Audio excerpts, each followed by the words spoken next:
جەنگی رووسیا بۆ سەر ئۆکرانیا بەردەوامە. پوتین خەونی گێڕانەوەی یەکێتی سۆڤێتی داڕشتووە. ئێستاش مەترسی سەرکێشانی شەڕەکە بۆ دەرەوەی ئۆکرانیا هەیە. جەنگی ئۆکرانیا ماوەی 12 ڕۆژە دەستی پێکردووە.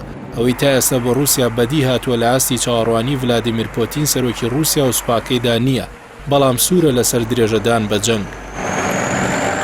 ئۆلگا لۆتمان پسپۆڕ لە بواری جەنگی ئۆکرانیا ئەندام لە سەنتەری شیکاری سیاسەتەکانی ئەوروپا کە لە بنەچەدا تێکەڵە لە هەردوو ڕەگەزی ئۆکرانی و رووسی دەڵێت استراتیژیەتی سوپای رووسیا کۆنتڕۆڵکردنی شارە سەرەکیەکانی کێڤ و خارکیڤ و ئۆدیسا و ماریۆپۆل بوو لە ماوەی یەک هەفتەی سەرەتای جەنگدا، بەڵام تا ئێستا ئامانجەکانی بەدی نەهاتووە بەهۆی ڕوبەڕووبوونەوەی بەهێزی سوپا و گەلی ئۆکرانیا.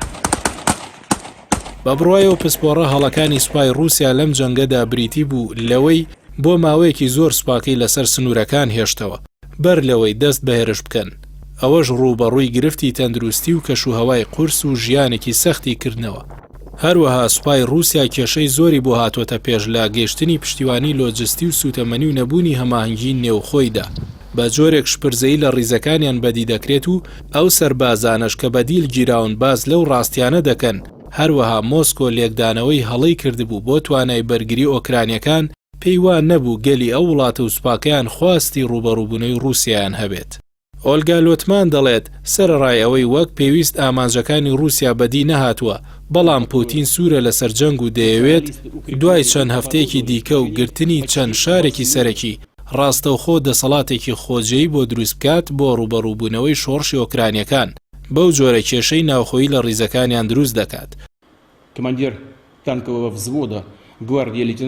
بە بڕوایە و شارەزایە ئامانجی سەرەکی پوتین لە جەنگ تەنیا ئۆکرانیا نییە، بەڵکو دروستکردنەوەی یەکێتی سۆڤێتە، با تایبەت کە چەندین جار لە کۆڕ و کۆبوونەوەکان وتوێتی هەرەسپێنان یەکێتی سۆڤێت هەڵەیەکی گەورە بوو.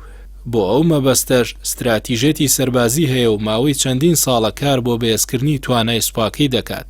سەبارەت بە سزاکان لۆتمان دەڵێت کاریگەری زۆری لەسەر رووسیا هەبووە، بەڵام هیچ کام لەوانە ناتوانێت خواستەکانی پوتین بۆ یەکلاییکردنەوەی ئەم جەنگە ڕابگرێت.